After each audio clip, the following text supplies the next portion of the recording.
Students, welcome to the class. એકમ અને માપનના આજે આપણે 11મો લેક્ચર છે અને આજથી આપણે નવા ટોપિકની શરૂઆત કરવાના છીએ અને એ ટોપિક છે સાધનની સચોટતા, ચોકસાઈ અને માપનમાં ત્રુટિ. ઓકે, તો સૌથી પહેલા તો નામ જોઈને બધું એક સરખું જ લાગે છે. ચોકસાઈ, સચોટતા. સર, આ તો બે સમાનાર્થી શબ્દો એવું નથી લાગતું? જો ઇંગ્લિશમાં તમને કહું ને તો બહુ શાંતિથી આજે આપણે બહુ ધીમે ધીમે શીખવાના છે, કારણ કે ખૂબ અગત્યની વસ્તુ છે. અને હવે જે ટોપિક ચાલુ કરવાના છીએ એ જેડબલઈ અને નીટ માટે ખૂબ અગત્યનો ટોપિક છે, કારણ કે જેડબલઈ અને નીટમાં સાર્થક અંકો પૂછાવા કરતા પારિમાણિક સૂત્ર અને ત્રુટિ આ બેમાંથી એમસીક્યુ પૂછાવાની શક્યતા ઘણી બધી વધારે છે. સમજાય છે? અને આ ત્રુટિવાળો જે ટોપિક છે એ તમે પ્રેક્ટિકલમાં પણ શીખવાના છો અને એના આધારે પણ એમસીક્યુ બનવાના છે. એ આપણે પછી કરી લઈએ. પહેલા ત્રુટિ કોને કહેવાય, કેવા પ્રકારની હોઈ શકે, એ શું છે એ સમજી લેશું. આઈ થિંક 3-4 લેક્ચર આ ટોપિક આપણો ચાલશે આરામથી. 4 લેક્ચર ચાલશે. એમસીક્યુની પ્રેક્ટિસ કરશું, ઉદાહરણ અને સ્વાધ્યાયના દાખલા કરશું, તો 4 લેક્ચર તો આરામથી આમાં નીકળી જશે. તો તમે પહેલા તો જુઓ, સચોટતા અને ચોકસાઈ બંને સેમ ટુ સેમ શબ્દ લાગે છે. બે સમાનાર્થી શબ્દ નથી, બંનેમાં ફરક છે. પહેલા હું બેના ઇંગ્લિશ વર્ડ તમને શીખવાડું. સચોટતા કોને કહેવાય? તો કે પ્રિસિઝન. અને ચોકસાઈ કોને કહેવાય? તો કે એક્યુરેસી. વળી પાછું સર, આ તો એક્યુરેસી અને પ્રિસિઝન થોડુંક આપણને ઇંગ્લિશ આવડતું હોય. સર, આ પણ બે સમાનાર્થી જેવા જ લાગે છે, પરંતુ આમાં પણ ડિફરન્સ છે, સમજીએ. એ પહેલા બીજી એક વસ્તુ કે ફિઝિક્સ છે ને એ મોટે ભાગે પ્રેક્ટિકલનો સબ્જેક્ટ છે. મોસ્ટ ઓફ તમે કોઈ પણ રાશિ વિચારો, લંબાઈ છે તો લંબાઈનું માપન કરવું હોય તો તમારી પાસે સ્કેલ છે, વર્નિયર કેલિપર્સ છે, માઇક્રોમીટર છે, આવા સાધનો છે. સમયનું માપન કરવું હોય તમે સ્ટોપ વોચની મદદથી કરો છો. ત્યારબાદ દળનું માપન કરવું હોય તમે તુલાની મદદથી કરો છો. તો કોઈ પણ રાશિનું માપન તમારે કરવું હશે તો તમે કંઈક ને કંઈક એક્સપેરિમેન્ટ કરવાના છો. તો આ એક્સપેરિમેન્ટની મદદથી જે રિઝલ્ટ મને છે, જે મને પરિણામ મળે છે, એ સાચું મૂલ્ય છે કે એ ખબર કેમ પડે? સાચા મૂલ્યથી વધારે પણ હોઈ શકે અને સાચા મૂલ્યથી ઓછું પણ હોઈ શકે.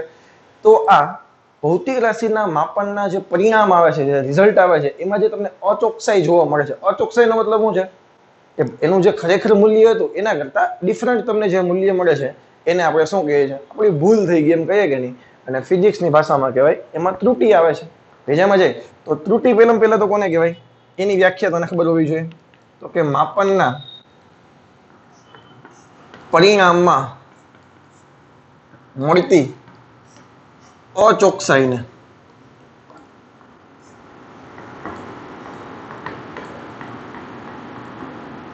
ત્રુટિ કહે છે. હવે ત્રુટિ જરૂરી નથી કે માણસ સીધે જ આવે, સાધન જ પહેલેથી ભૂલવાળું હોય તો પણ ત્રુટિ આવી શકે છે. એવા તો ઘણા બધા પરિબળ છે. હમણાં હું તને 1 by 1 શીખવાડું છું કે ત્રુટિ આવવાના ચાન્સ ક્યાં ક્યાં છે, કોણ ત્રુટિ તને આપી શકે. તો એ વસ્તુ થોડી વાર પછી શીખી લે. પરંતુ એ પહેલા મારે જે વસ્તુ તને શીખવવી છે, આ સચોટતા અને ચોકસાઈ લાગે છે બે ખરખું, પરંતુ છે નહીં.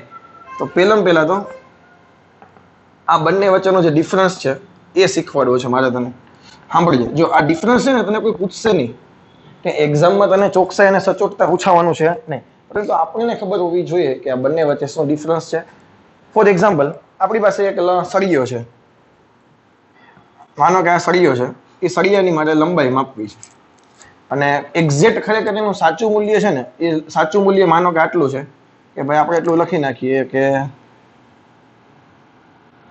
કેટલું લખશું આપણે? 3.678 સેન્ટીમીટર છે એવું માની લખીએ. 3.678 સેન્ટીમીટર આનું સાચું મૂલ્ય છે એવું આપણે માની લઈએ છીએ. હવે લંબાઈ માપવી હોય તો આપણી પાસે ઘણા બધા સાધનો છે. પહેલા તો આપણી પાસે સ્કેલ જ છે કે નહીં? ફૂટપટ્ટી આપણી સાદી ભાષામાં. તો સ્કેલની મદદથી તમે માપો તો ચોકસાઈ અને સચોટતા, એ પેલા બેની વ્યાખ્યા તને સમજાવી દઉં ને તો તને વધારે આઈડિયા આવશે કે ભાઈ માનો કે ચોકસાઈ કોને કહેવાય? તો કે માપન તમે જે કરો છો એ માપન સાચા મૂલ્યની કેટલું નજીક છે તેને ચોકસાઈ કહેવાય. પેલા વ્યાખ્યા લખી લઉં છું, પછી તને વધારે સમજાવું છું. તમારું માપન તમે કરો છો એ સાચા મૂલ્યની કેટલું નજીક તમે રિઝલ્ટ લઈને આવો છો એને તમારી ચોકસાઈ કહેશું. અને માપન છે કેટલા વિભેદન સુધી, વિભેદનમાં ખબર ન પડે, વિભેદનને ઇંગ્લિશમાં કહેવાય રિઝોલ્યુશન, એમાં નામ જ આવતી હોય તો હદ સુધી, હદ તો ખબર ને, લિમિટ, કેટલી હદ સુધી કરવામાં આવે છે, કેટલું ઊંડાણપૂર્વક જઈને તમે રિઝલ્ટ માપો છો એને કહેવાય આપણી સચોટતા. ઊંડાણ સુધી કરવામાં આવે છે તેને સચોટતા કહે છે. ચલો બે વ્યાખ્યા લખી છે, વન બાય વન સમજીએ.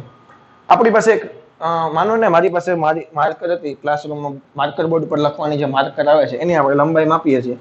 સાચું મૂલ્ય કેટલું છે? 3.678 સેન્ટીમીટર. હવે સાંભળજો, આપણે બે પ્રેક્ટિકલ કરીએ છીએ. આપણી પાસે ઘણા બધા સાધનો અવેલેબલ છે. સાદી સ્કેલ તો બધા પાસે છે. ત્યારબાદ પ્રયોગશાળામાં તમને શું જોવા મળે છે? Vernier calipers. આપણે વાત કરી ગયા 8મા લેક્ચરમાં. તો સ્કેલ છે એ નાનામાં નાનો કેટલું માપી શકે? મને કયો જોઈએ.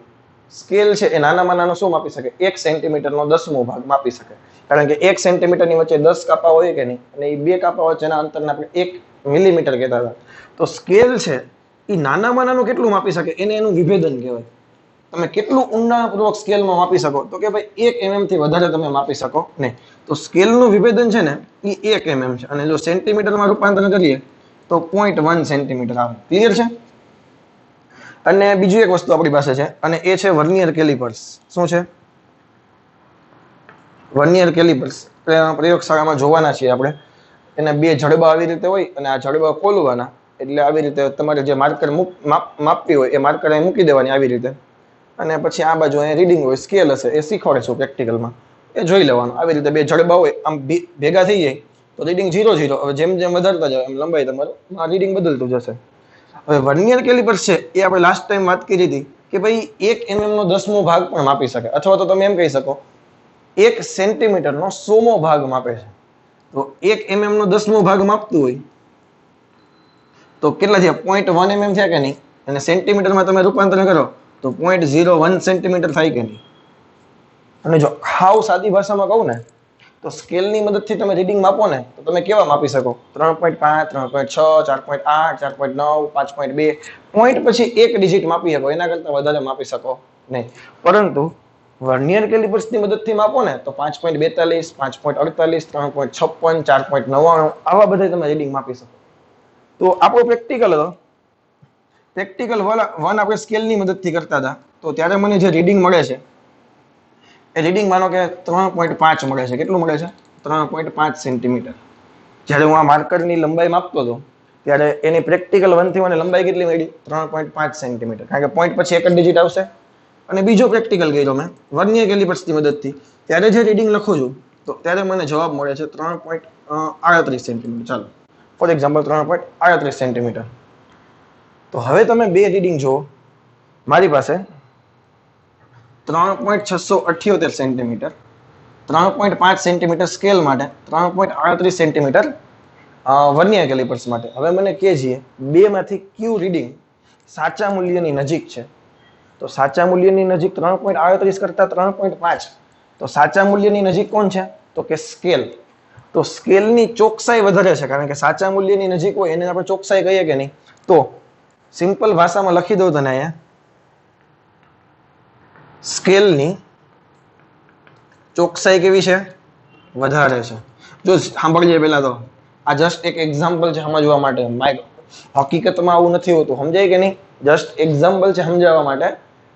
બાકી એવું જરૂરી નથી કે સ્કેલની ચોકસાઈ વધારે હોય. એ પછી ત્રુટિ ઉપર ડિપેન્ડ છે. સાધનમાં ખામી હોય તો એ વસ્તુ પોસિબલ થઈ શકે.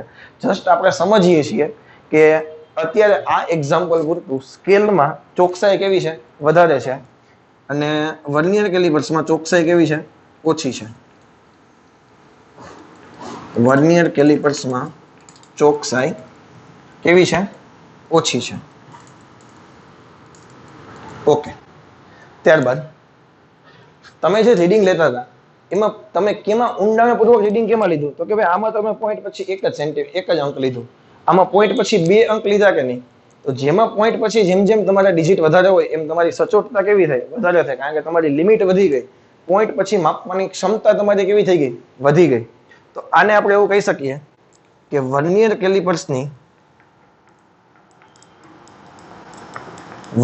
કેલિપર્સની સચોટતા વધારે છે જ્યારે સ્કેલની સચોટતા કેવી છે? ઓછી છે. ફરી ને કહું છું, આ એક્ઝામ્પલ પૂરતી આપણે વાત કરીએ છીએ તો આઈ થિંક હવે તમારા મગજમાં બેસી ગયો હશે કે સાચા મૂલ્યની નજીક જે કંઈ આપણું રીડિંગ આવે એને આપણે ચોકસાઈ કહીએ છીએ અને પોઈન્ટ પછી જેમ ડિજિટ વધારે હોય એને આપણે સચોટતા કહીએ છીએ. અથવા તો તમે એમ કહી શકો લઘુત્તમ માપ શક્તિ. મેં તમને કીધું યાદ આવે? લ માં સ, લ માં સ. ઓકે, આ ત્રુટિની વ્યાખ્યા તમારા મગજમાં બેસી ગઈ હશે કે માપનના પરિણામમાં જે કંઈ તમારી અચોકસાઈ છે આ બંનેમાં ત્રુટિ છે. જુઓ, આ પણ ત્રુટિવાળું રીડિંગ છે, આ પણ ત્રુટિવાળું રીડિંગ છે, પરંતુ આની ચોકસાઈ વધારે છે કારણ કે સાચા મૂલ્યની નજીક છે. આની વિભેદન વધારે છે કારણ કે પોઈન્ટ પછી ડિજિટ કેવા છે? વધારે છે. ઊંડાણપૂર્વક તમે રીડિંગ લ્યો છો. હવે મેં તમને લઘુત્તમ માપ શક્તિ શીખવાડ્યું હતું, યાદ કરો. લઘુત્તમ માપ શક્તિ કોને કીધું હતું આપણે? કે કોઈ પણ સાધન દ્વારા માપી શકાતું નાનામાં નાનું મૂલ્ય અથવા તો લઘુત્તમ મૂલ્ય, નાનામાં નાનું અથવા તો આપણે કહી શકીએ લઘુત્તમ મૂલ્ય, એને કહેવાય લઘુત્તમ માપ શક્તિ. કોઈ પણ સાધન છે એ નાનામાં નાનું કેટલું રીડિંગ માપી શકે એને કહેવાય લઘુત્તમ માપ શક્તિ એની. ફોર એક્ઝામ્પલ આપણે સ્કેલ વિચારીએ તો સ્કેલ કેટલું માપી શકે?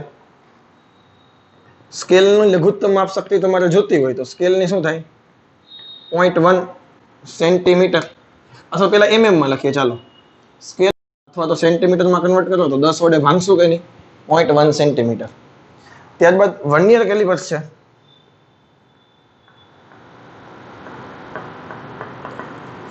એ છે એની લઘુત્તમ માપ શક્તિ તમને ખબર છે, એ 1 mm નો 10મો ભાગ પણ માપે. એટલે કે 1/10 mm માપવું હોય તો પણ એ માપી શકે. એટલે કે 0.1 mm માપવું હોય ને તોય માપી શકે. અને સેન્ટીમીટરમાં રૂપાંતરણ કરો, હજી 10 વડે ભાંગશું તો 0.01 સેન્ટીમીટર માપી શકે. હજી વર્નિયર કેલિપર્સ કરતા પણ આગળ માઇક્રોમીટર છે, સ્ફેરોમીટર છે. તે દિવસે મેં માઇક્રોમીટરની વાત કરી હતી. સ્ફેરોમીટર અને માઇક્રોમીટરની લઘુત્તમ માપ શક્તિ સેમ છે.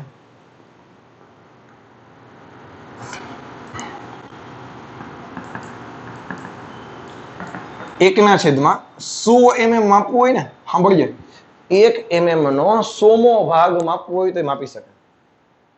1 mm નો 100મો ભાગ પણ માપી શકશે.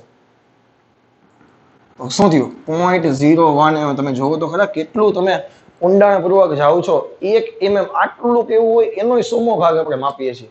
આમ કેમ માઇક્રોસ્કોપમાં જોઈને ઝૂમ કરી માપતા હોય એના જેવું તમને લાગે કે નહીં? પરંતુ એવું નથી. તમે નરી આંખે જોઈ શકશો કારણ કે સાધન જ એવી રીતે બનાવેલું છે કે તમે આરામથી કરી શકશો. આ આપણે જોવાના છીએ, એક્સપેરિમેન્ટ કરશું ત્યારે. તો આને તમે સેન્ટીમીટરમાં રૂપાંતર કરો, 0.001 સેન્ટીમીટર. તો તમને ખબર છે કે પોઈન્ટ પછી જેમ ડિજિટ વધારે હોય એટલે કે તમારી ઊંડાણપૂર્વક માપવાની શક્તિ જેમ વધારે હોય એમ તમારી સચોટતા કેવી હોય? વધારે હોય. અથવા ઉલટું વિચારો, જો વધારે સચોટતા વાળું રીડિંગ તમારે જોતું હોય, જો વધારે સચોટતા વાળું રીડિંગ તમારે જોતું હોય તો તે સાધનની લઘુત્તમ માપ શક્તિ કેવી હોવી જોઈએ? ઓછી હોવી જોઈએ. કારણ કે જે સાધનની લઘુત્તમ માપ શક્તિ લઘુત્તમ માપ શક્તિ વધારે હોવી જોઈએ. જે સાધનની લઘુત્તમ માપ શક્તિ વધારે હોય એટલે કે જો આમ તમે વિચારો ને તો આ વેલ્યુ છે એના કરતા આ વેલ્યુ નાની છે, એના કરતા આ વેલ્યુ નાની છે. એટલે કે જેમ સાધનની લઘુત્તમ માપ શક્તિ ઘટતી જાય એમ તમારી સચોટતા કેવી થતી જાય?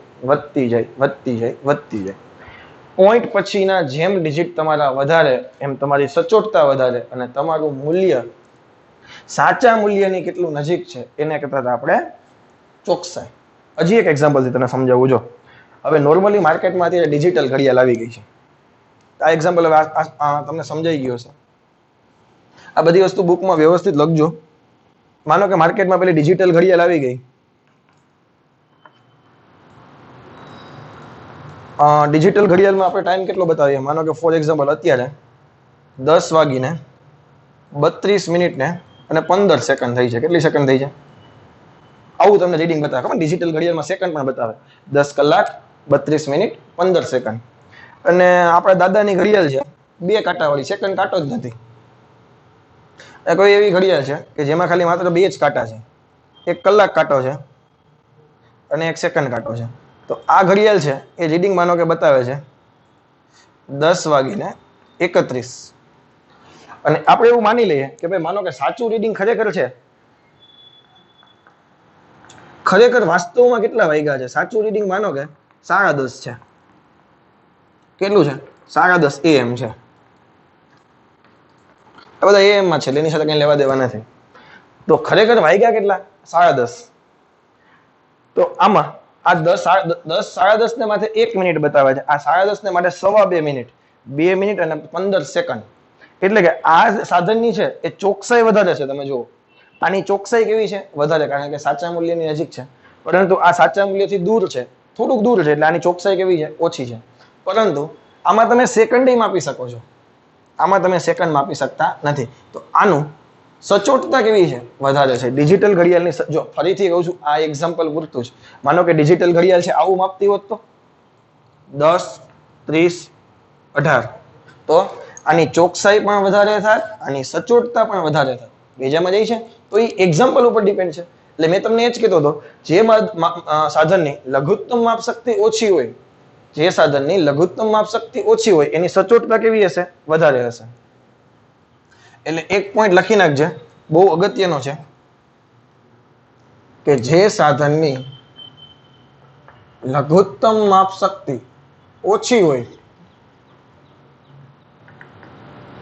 તેની સચોટતા કેવી હશે? વધારે હશે. આઈ થિંક હવે ઘણી બધી ડિસ્કશન કરી ચૂક્યા છીએ અને તમારા મગજમાં બેસી ગયું હશે. હવે આમાં કઈ પ્રોબ્લેમ હશે નહીં. તો હવે આપણે ત્રુટિ જોવાના છીએ કે ત્રુટિ શા માટે આવી શકે, કેવા પ્રકારની હોઈ શકે અને શું ધ્યાન રાખીએ તો આ ત્રુટિ આપણી સોલ્વ થઈ શકે. આ બધી વસ્તુની આપણે ડિસ્કશન કરવાના છીએ. તો ત્યાર પછી હું તમને જે કહેતો હતો એ આપણે ત્રુટિની ડિસ્કશન કરવાના છીએ. ફોર એક્ઝામ્પલ ઇંગ્લિશમાં એને કેવું હોય તો એરર કહેવાય. શું કહેવાય? એરર. તમને વ્યાખ્યા મેં તમને ત્રુટિની કીધી હતી કે તમે કોઈ એક્સપેરિમેન્ટ કરો છો અને એના પરિણામમાં જે કંઈ અચોકસાઈ આવે છે, સાચા મૂલ્ય કરતાં જે કંઈ રિઝલ્ટ અલગ આવે છે, એને આપણે ત્રુટિ કહીએ છીએ. જનરલી ત્રુટિ છે ને બે પ્રકારની હોઈ શકે. ધ્યાન દઈને સમજજો. એકચ્યુઅલી થિયરેટિકલ કોન્સેપ્ટ છે, આનાથી એમસીક્યુ કંઈ બનતા નથી, પણ આપણે સમજવું પડે એવું છે. બે પ્રકારની ત્રુટિ છે. એક છે વ્યવસ્થિત ત્રુટિ અને બીજું છે અવ્યવસ્થિત ત્રુટિ. ત્રુટિ પછી વ્યવસ્થિત છે. જોવો તો ખરે નામ કેવું આવ્યું તમને? ત્રુટિ છે પછી વ્યવસ્થિત છે. અને જો ઇંગ્લિશમાં થોડુંક લખું તો ને આવી ત્રુટિને કહેવાય સિસ્ટમેટિક ત્રુટિ. સિસ્ટમેટિક એરર છે. એરર પણ છે અને પછી સિસ્ટમેટિક છે. અને અવ્યવસ્થિત ત્રુટિ કોને કહેવાય? તો કે રેન્ડમ એરર. ઓકે, તો 1 by 1 ચાલુ કરીએ એટલે વધારે આઈડિયા આવશે આપણને. હવે અવ્યવસ્થિત ત્રુટિ છે ને એ બહુ નાનો એવો ટોપિક છે, એમાં એટલું બધું કંઈ છે નહીં. પરંતુ સિસ્ટમેટિક ત્રુટિ થોડીક શીખવા જેવી છે કે સાધનમાં એરર શા માટે આવી શકે. તો પેલા એક વસ્તુ ક્લિયર કરી દઉં કે વ્યવસ્થિત ત્રુટિ છે ને એ બે પ્રકારની હોઈ શકે. કાં તો ધન હોઈ શકે અને કાં તો ઋણ હોઈ શકે. અને એક જ બાજુ આવે. ફોર એક્ઝામ્પલ, એક સાથે ધન ના હોઈ શકે અને એક સાથે ઋણ પણ ના હોઈ શકે. આ ત્રુટિ કેવી છે? કાં તો ધન હોઈ શકે અને કાં તો ઋણ હોઈ શકે. હું તને એક વસ્તુ શીખવાડું. ફોર એક્ઝામ્પલ, આપણી પાસે સ્કેલ છે, એની મદદથી સાધન માપ કોઈ વસ્તુની લંબાઈ માપીએ છીએ અને માનો કે 12.5 સેન્ટીમીટર એક્ઝેક્ટ એનું સાચું મૂલ્ય છે. પરંતુ કાં તો 12.6 આવી શકે, કાં તો 12.4 આવી શકે. અને માનો કે 12.5 આવે તો એમાં ત્રુટિ કઈ છે નહીં. 12.6 આવે તો વધે છે કે નહીં રીડિંગ? તો એ પ્લસ ત્રુટિ છે. 12.4 આવે તો રીડિંગ ઘટે છે, એ ઋણ ત્રુટિ છે. આવું શા માટે થઈ શકે એ પણ તને જો ક્લિયર કહી દઉં. માનો કે મારી પાસે સ્કેલ છે અને આપણી ઘણા બધાની સ્કેલ કેવી હોય? આગળથી 1 સેન્ટીમીટર જ તૂટી ગયો હોય, ડાયરેક્ટ 2 થી ચાલુ થાય, આગળનો ભાગ જ તૂટી જાય. એટલે આપણે 2 થી માપવાનું ચાલુ કરીએ અને માનો કે 7 સુધી માપીએ તો ઘણા બધાને ખબર જ ન હોય આગળથી 2 થી તૂટી ગયો, એ તો 0 ના વેમમાં જ હોય, તો લખી નાખે ડાયરેક્ટ 7 સેન્ટીમીટર મારો જવાબ છે. પરંતુ ખરેખર એનો જવાબ 2 થી 7 એટલે કે સાચો જવાબ કેટલો હતો? 5 સેન્ટીમીટર. ભેજામાં જાય છે. તો પહેલેથી જ 2 સેન્ટીમીટર હતું કે નહીં? તો આ જે પ્લસ 2 સેન્ટીમીટર છે ને, પહેલેથી પ્લસ 2 સેન્ટીમીટર, એને ધન ત્રુટિ કહેવાય. શું કહેવાય? ધન ત્રુટિ. એટલે કે ફાઇનલ તમારો જે જવાબ આવે ને એમાંથી તારે 2 સેન્ટીમીટર બાદ કરવા પડે. ધન ત્રુટિ છે એ ફાઇનલ જવાબમાંથી આપણે બાદ કરી નાખશું. હવે સ્કેલમાં કઈ ઋણમાં તો ઘરી ન જાય, 0 છેલ્લું 0 હોય કે 0 થી માઇનસમાં બાજુ આવે, તો સ્કેલમાં ઋણ ત્રુટિ ન આવે. ઋણ ત્રુટિ કેમ આવે? માનો કે તમારી પાસે પેલા સ્પ્રિંગ કાંટો છે, તમને ખબર હોય તો પેલા પંજાબના લોકો ઘઉં ને ચોખા વેચવા ખબર આવે છે, પેલો સ્પ્રિંગ કાંટો લઈને આવે, બાચકું સીધું આમ કરીને ઉપાડી જાય અને એ સ્પ્રિંગ કાંટો હોય. તો ખરેખર સ્પ્રિંગ કાંટાનો જે પેલો એરો છે આવી રીતે માનો કે રીડિંગ હશે 0 1 2 3 4 5, કારણ કે અહીં તો સ્પ્રિંગ જ છે. તો અને અહીંયા એની સાથે ઓલું લગાવેલું આપણું બાચકું છે તે.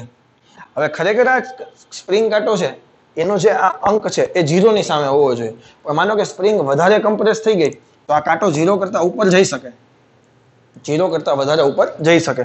માનો કે 1 કિલોગ્રામ ઉપર ગયો છે, કેટલો ગયો છે 1 કિલોગ્રામ.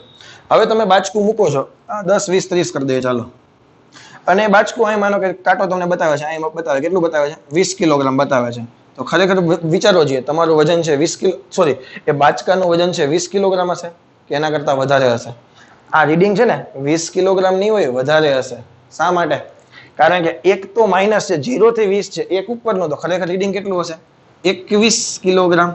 તો આ જે ત્રુટિ છે એને ઋણ ત્રુટિ કહેવાય કે 0 કરતા પણ માઇનસમાં હતી. તો એને ફાઇનલ જવાબમાંથી તમારે શું કરવી પડે? બાદ કરવી, સોરી એડ કરવી પડશે. તો ખરેખર રીડિંગ તારું 20 પ્લસ એમાં ત્રુટિ તું એડ કરે એટલે જવાબ કેટલો આવ્યો 21 કિલોગ્રામ. એટલે અત્યારે તો જસ્ટ ખાલી હું તને સમજાવું છું કે બે પ્રકારની ત્રુટિ હોય, કાં તો ધન હોય અને કાં તો ઋણ હોય. વધારે આઈડિયા તો જેવા તમે લેબોરેટરીમાં આવશો એવા તમને વધારે આઈડિયા આવશે. જેવા તમે પ્રેક્ટિકલ લેબમાં આવો એટલે તમને બધી વસ્તુ ક્લિયર થશે કે અલગ અલગ સાધનમાં તને બતાવે તો તને ખબર પડે. એટલે બે પ્રકારની ત્રુટિ હોઈ શકે તો ખબર પડી ગઈ કે ફાઇનલ જવાબથી કાં તો જવાબ વધારે હોય અને કાં તો જવાબ ઓછો હોય. આ સમજાય છે? ચાલો, તો વ્યવસ્થિત ત્રુટિ છે ને એની પાછળ આવવાના રીઝન કોણ કોણ છે, એની પાછળ કયા કયા કારણ એવા છે કે ધન અને ઋણ ત્રુટિ આવી શકે? તો પહેલામાં પહેલું કારણ તો એ છે સાધનની ત્રુટિ. આ લે હવે તમે જે નવું સાધન લ્યો છો એ જ ત્રુટિ વાળું છે, તેમાં આપણે શું કરીએ ભાઈ? કંપનીમાંથી જ ફોલ્ટ આવે છે, તેમાં આપણું કંઈ થઈ શકે એમ છે નહીં. તો સાધનની ત્રુટિ કોને કહેવાય? ફોર એક્ઝામ્પલ, હું થર્મોમીટરની મદદથી તાપમાન માપું છું. મારે તાપમાન માપવું છે 100 સેલ્સિયસ, માનો કે વાસ્તવિક તાપમાન 100 સેલ્સિયસ છે, પરંતુ તમારું થર્મોમીટર 104 સેલ્સિયસ માપે છે. તેમાં મારો કઈ વાંક છે? એ વાક્યનો છે, સાધનનો વાંક છે. તો બીજી એક વસ્તુ ચાલો હજી શીખવાડું. હમણાં જે તમને કાંટાવાળું એક્ઝામ્પલ આપ્યું હતું, ખરેખર વજન 21 કિલોગ્રામ હતું બાચકાનું, બતાવતું હતું કેટલું 20 કિલોગ્રામ. શા માટે? કારણ કે ખરેખર તો 0 ઉપર રહેવું જોઈએ ને. શાકભાજી વાળા પાસે જઈએ તો પેલો કાંટો છે એ વચ્ચે રહેવો છે, કાંટો જ પહેલેથી આ બાજુ હોય તો કોઈ શું કરે? અથવા તો કાંટો જ પહેલેથી આ બાજુ હોય તો કોઈ શું કરે? તો જવાબમાં ભૂલ આવવાની છે કે નહીં? તો એ કેની ખામી છે? સાધનની ખામી છે. તો આવા સંજોગોમાં આપણે શું કરવું પડે કે જ્યારે સાધન પરચેસ કરીએ તો ઊંચી ગુણવત્તાવાળી જે સાધનો છે, સારી સારી સ્ટાન્ડર્ડ કંપનીઓના સાધનો છે, એ જ સાધન લેવાનો આપણે આગ્રહ રાખવો પડે. ભેજામાં જાય છે. તો એક ત્રુટિ છે સાધનની ત્રુટિ છે, એમાં આપણો કઈ વાંક છે નહીં. બીજી ત્રુટિ છે એ છે પ્રયોગની ટેકનિક અથવા પ્રયોગ પદ્ધતિ લખીએ ચાલો, અને ઇંગ્લિશમાં ઘણા સર ટેકનિક લખો ને, અમને તમને શું વાંધો છે? તો બીજું છે એ પ્રયોગની પદ્ધતિ. હવે આ વસ્તુ કેવી છે કે તમે પ્રેક્ટિકલ કરતા હોય છો તો તમારી ટેકનિક છે એ ખૂબ અગત્યની છે. ફોર એક્ઝામ્પલ કે આપણે કોઈ 10મા ધોરણમાં તમારે ઓહમનો નિયમ આવતો, યાદ કરો. તમે શું કરતા હતા? એક અવરોધ હોય, એની સાથે એક બેટરી જોડેલી હોય, બેટરીના વોલ્ટેજ બદલતા હતા. અહીંયા એક એમીટર જોડી દેતા હતા વિદ્યુત પ્રવાહ માપવા માટે, કારણ કે પ્રવાહ છે એ શ્રેણીમાં સમાન હોય, એટલે એમીટર શ્રેણીમાં જોડવાનું આવે અને વોલ્ટમીટર સમાંતરમાં જોડવાનું આવે.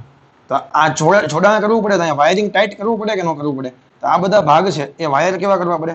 ટાઈટ કરવા પડે. હવે કોઈ વ્યક્તિ એવો છે કે આ વાયર છે એ ઢીલા ઢીલા રાખીને આવી જાય તો કઈ રીડિંગમાં થોડો ઘણો ફરક પડે કે ના પડે? તો ફ્લક્ચ્યુએટ થાય કે નહીં રીડિંગ? તો આ એક આને ટેકનિક કહેવાય. મતલબ તમે જે રીડિંગ લ્યો છો એ વ્યવસ્થિત પ્રોપર ટેકનિકથી લેવાના છે. બીજી એક વસ્તુ તમને એમ કહું કે તમને એમ કોઈ કહે કે થર્મોમીટરની મદદથી કોઈ શરીર વ્યક્તિ, તમે માનો કે ડોક્ટર છો, નવા નવા બન્યા છો જીરો, અને કોઈ વ્યક્તિ તમારી પાસે પેશન્ટ આવે છે અને તમને થર્મોમીટરની મદદથી તાપમાન માપો છો, પણ હવે તમને એ જ ખબર ન હોય થર્મોમીટર મારે ક્યાં પકડવું. હવે થર્મોમીટરને તમે આમ પકડવાનું હોય, તમે આમ પકડી રાખો તો શું થાય? તમારા શરીરનું તાપમાનની થર્મોમીટર બતાવે કે ન બતાવે? થર્મોમીટર ચોક મારી નાની છે, મોટી ચોક આમ માનો બતાવજો. આમ થર્મોમીટરને પકડું તો મારા બોડીનું તાપમાનની થર્મોમીટર લઈ લઈએ કે ના લઈ લઈએ? પછી મોઢામાં તમે મૂકો થર્મોમીટર, અડાડીને લઈ લ્યો, તો એમ થોડું ચાલે. એને અમુક ટાઈમ રહેવા દેવો પડે. તો એ વસ્તુ ડોક્ટરને ખબર હોય છે, આપણે કદાચ નવા ડોક્ટર છો એટલે આપણે નહીં ખબર હોય.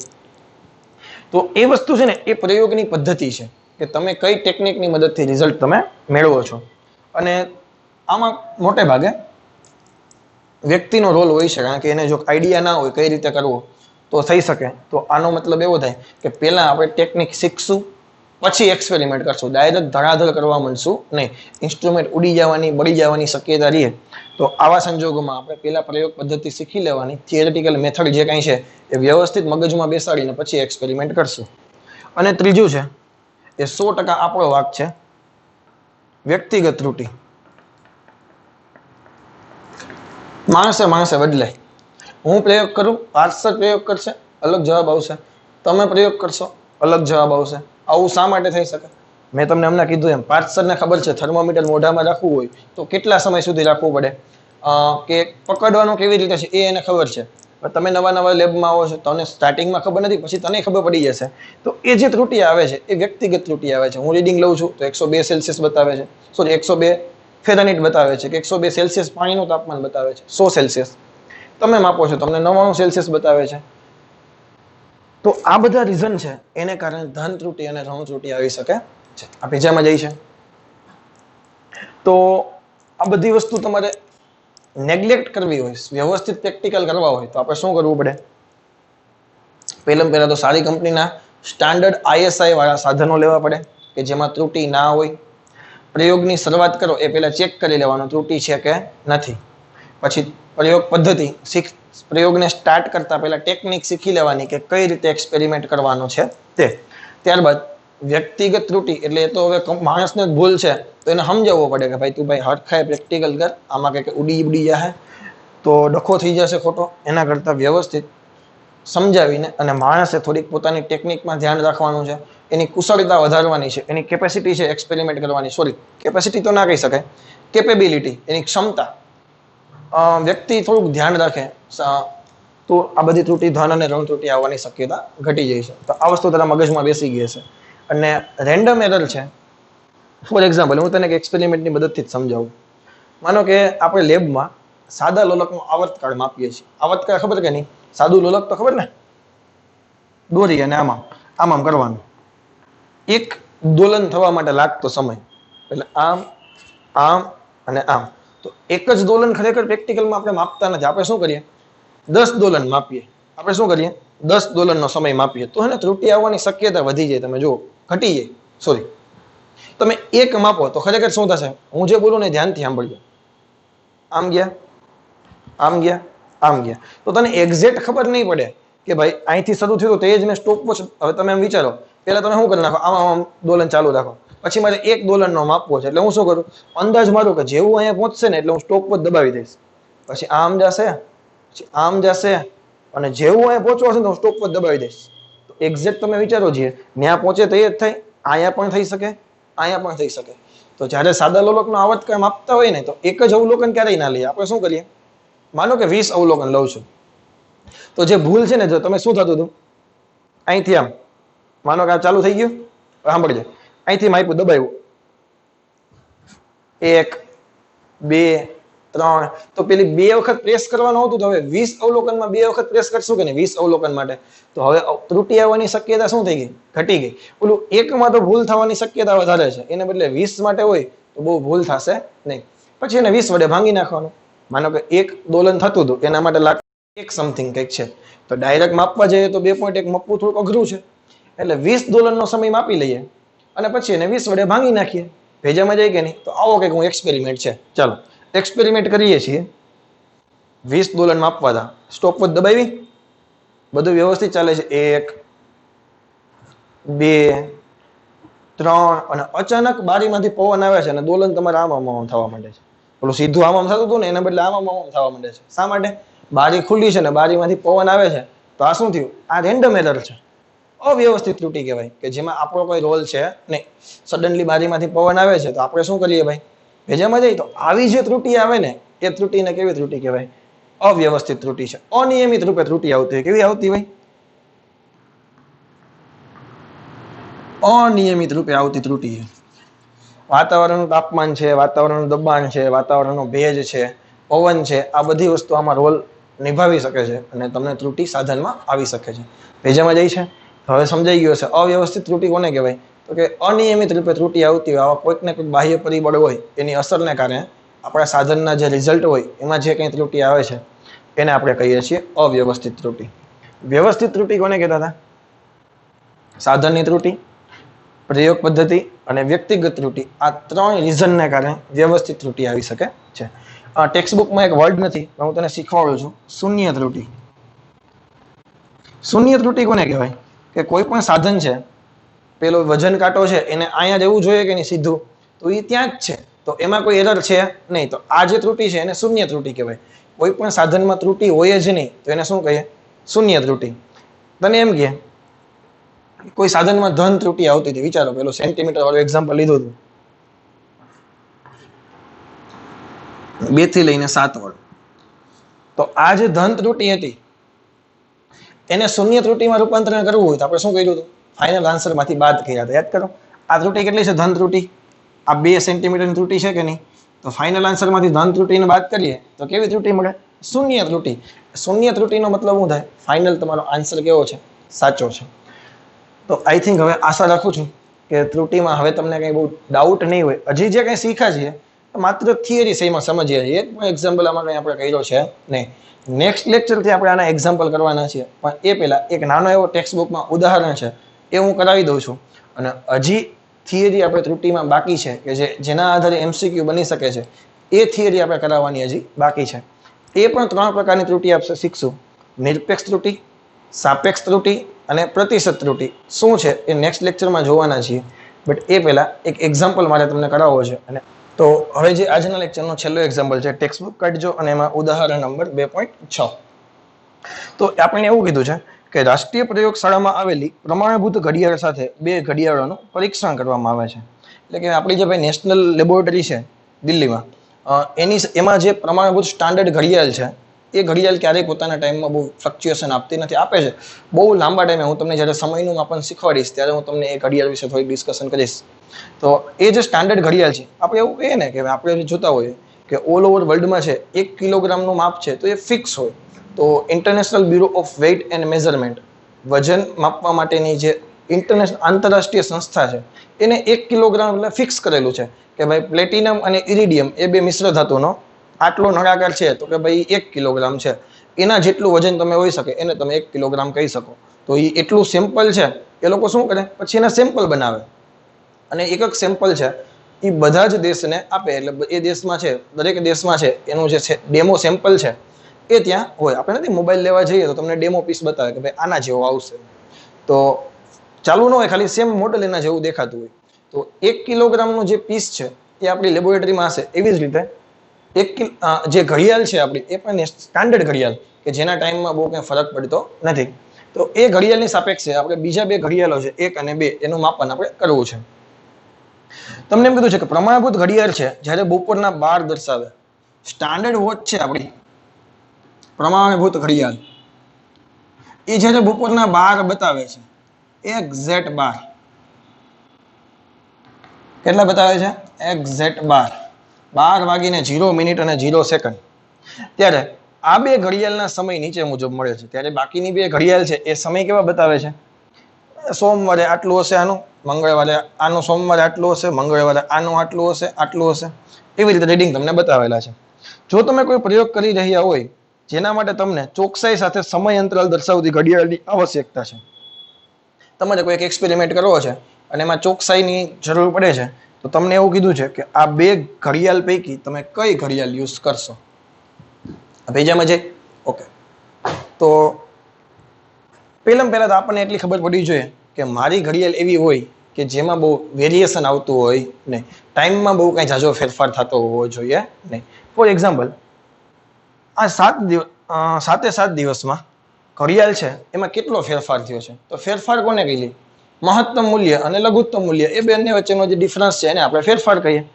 તો આમાં પહેલા લઘુત્તમ મૂલ્ય ગોતો. તો જો અહીંયા 12 ને 5 છે, અહીંયા 12 ને 1 છે, તો આ લઘુત્તમ છે. જો અહીંયા 11 ને 59 થઈ ગઈ, તો 11 વાળું આ પણ છે. 11 વાગીને 59 મિનિટ ને 8 સેકન્ડ અને 15 સેકન્ડ, તો લઘુત્તમ કયું થયું? આ લઘુત્તમ થયું.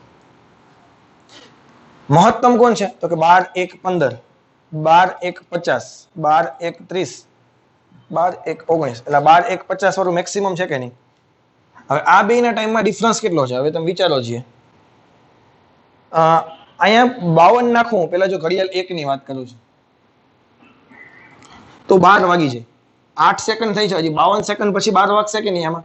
એટલે પહેલા તો 52 સેકન્ડ એ, ત્યારબાદ 1 વાગશે, 1 મિનિટ, 12 ને 1 થશે એટલે બીજી 60 સેકન્ડની જરૂર પડશે મારે, અને બીજી 50 સેકન્ડ. અરે ના ખબર પડી, આ 12 ને ભૂલી જતો તો 1 મિનિટ અને 50 સેકન્ડ થઈ ગયા નહીં, તો ટોટલ સેકન્ડ કેટલી થઈ? 60 ને 50 110, અને 12 વાગવા માટે હજી 52 સેકન્ડની બીજી જરૂર હતી, તો 60 વત્તા 50 વત્તા 52 થાય કે નહીં? આનો કેલ્ક્યુલેશન કરશો તો કેટલા થશે? 60 ને 50 110 અને 52 બીજા તો કેટલા થયા? 162 સેકન્ડનો ફેરફાર આવે છે 7 દિવસમાં. આમાં જે કઈ ફેરફાર આવી શકે છે એ કેટલો આવી શકે છે? 162 સેકન્ડનો આવી શકે છે. હવે ઘડિયાળ 2 છે. હવે તમને તેમ પહેલા તો ઘણા બધા હોશિયાર હોય ને શું કરે ખબર? જોઈને જ કહી દે કે આપણે તો 12 વાગવાના હતા ને, તો આ ઘડિયાળમાં તો એ કે 12 ની નજીક જ છે ને, આ તો 10 વાગે, બહુ બધી પાછળ ઘડિયાળ છે, આ ઘડિયાળ નો યુઝ કરે, આ ઘડિયાળ યુઝ કરે. આપણે પેલી નજરમાં આવું થાય કે નહીં? આમાં તો એ 10 ને 10:15 ને એવું જ બધું છે, અને આમાં તો 12 વાગી ગયા, જો ભાઈ ઓની નજીક છે તો મારે તો આ ઘડિયાળ યુઝ કરવી છે. એવું ના હોય, કારણ કે 10:15 વાગેલા છે. તમે જો રોજના માટે એમાં 10:15 ની આજુબાજુનો ટાઈમ છે. હવે 10:15 માંથી 12 કરવા કઈ મોટી વસ્તુ નથી. શા માટે? પાછળ પેલા પૈડા આપેલા હોય કે નહીં, આ ફેરવું ને 10:15 થી 12 કરી દીધા. તો આને શૂન્ય ત્રુટિમાં લઈ આવવું હોય તો કઈ ફરક પડે? શું કરવાનું?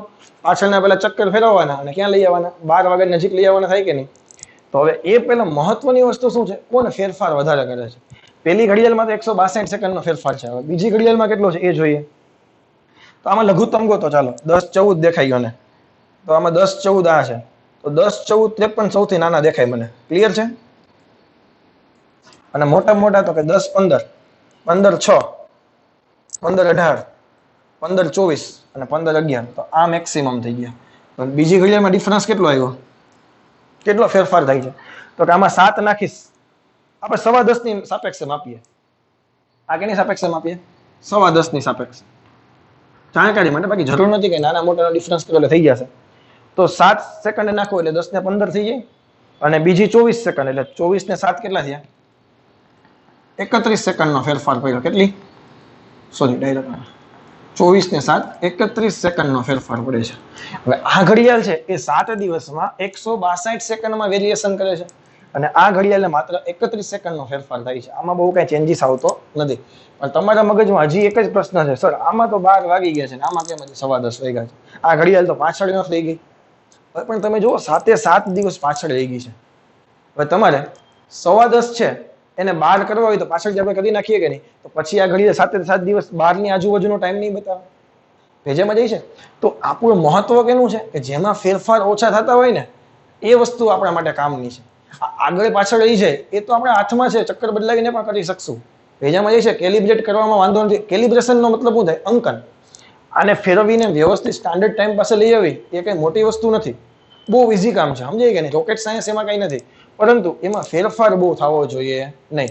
તો હું મારા પ્રેક્ટિકલ કરવા માટે ઘડિયાળ 1 કરતા ઘડિયાળ 2 ને વધારે પ્રાધાન્ય આપીશ, વધારે આને મહત્વ આપીશ, અને હું 1 યુઝ નહીં કરું, ઘડિયાળ નંબર 2 યુઝ કરીશ. પેજામાં જાય છે, પૂછાવાની શક્યતા લઘુત્તમ છે કે આવું પૂછાય નહીં, પરંતુ આપણને ખબર હોવી જોઈએ. જો હું તમને પેલી ભાષામાં પણ કહું, આનું રીડિંગ છે ને, તમે જો આમ ધ્યાનથી તમે વિચારો ને, તો આનું માપ છે ને 12 ની નજીક દેખાય. મોસ્ટ ઓફ સ્ટુડન્ટ કીધા કઈ ભૂલ થાય છે, મેં તને કીધી એ જ કે આ 12 દેખાય ને, ઓલી 12 છે ને, આ 12 છે, આ તો 10:15 છે, મૂકી દો નહીં. કે હવે 4 ઓપ્શન તને આપી શકે, હજી બીજી ત્રીજી ને ચોથી 4 ઘડિયાળ આપે તો એમસીક્યુ બની શકે. ચારેય ઘડિયાળ માટે ડિફરન્સ જોવાનો, જેમાં ડિફરન્સ ઓછો હોય એ ડિફરન્સ આપણો આન્સર. ભેજામાં જાય છે તો આવો એમસીક્યુ બની શકે, બાકી 2 માટે બની શકે, હજી ત્રીજી ઘડિયાળ હોય, ચોથી ઘડિયાળ હોય, ચારેયમાં ડિફરન્સ જોવાનો, જેનો ડિફરન્સ લઘુત્તમ હોય એ આપણો આન્સર આવશે. ક્લિયર છે? ઓકે, તો બસ આજના લેક્ચરમાં આટલું રાખીએ છીએ. આજનો લેક્ચર પ્યોર સમજવા માટેનો લેક્ચર હતો. એટલું બધું આઈએમપી કાંઈ નથી, પરંતુ સચોટતા, ચોકસાઈ, ત્રુટિ, 2 પ્રકારની, વ્યવસ્થિત અને અવ્યવસ્થિત. વ્યવસ્થિત આવવાના 3 રીઝન: સાધનની ત્રુટિ, આપણી ટેકનિક ખોટી હોય, અને આપણે વ્યક્તિગત ત્રુટિ. 3 પ્રકારની ત્રુટિ આવી શકે. અને અનિયમિત ત્રુટિ હતી કે અવ્યવસ્થિત ત્રુટિ, તો કે અનિયમિત, કે નિયમિતતા જેવું કંઈ હોય ને અચાનક આવી જાય, પવન બવન આવી જાય તો એના તાપમાન બદલાવા માંડે, અચાનક વરસાદ થવા માંડે, તો આ બધી ઘટનાને કારણે જે કંઈ ત્રુટિ આવે એને કહેતા હતા આપણે અવ્યવસ્થિત ત્રુટિ, રેન્ડમ એરર. ક્લિયર છે? તો બસ આ બધી વસ્તુ વ્યવસ્થિત બુકમાં નોટ્સ કરી રાખજે અને તમારે ભવિષ્યમાં સમજવામાં ઇઝી થાય એકદમ હાઇલાઇટ કરી નાખજો પોઈન્ટ, જે કંઈ કામના પોઈન્ટ છે. અને મેં બોર્ડમાં તમને બહુ સિમ્પલ ભાષામાં લખીને બતાવ્યું હતું કે માપનનું મૂલ્ય સાચા મૂલ્યની કેટલું નજીક છે એને ચોકસાઈ કહેવાય, અને કેટલા વિભેદન સુધી કર્યું એને સચોટતા કહેવાય. તો આવી સિમ્પલ ભાષામાં વ્યાખ્યા તારા મગજમાં હશે ને તો જે તે ટાઈમે સમજવામાં આપણે ખૂબ ઇઝી થઈ જશે. તો આવા કી પોઈન્ટ છે એના ઉપર હાઇલાઇટ કરી રાખજો. ઓકે, તો બસ આજે આટલું રાખીએ છીએ. Thank you very much. Have a nice day.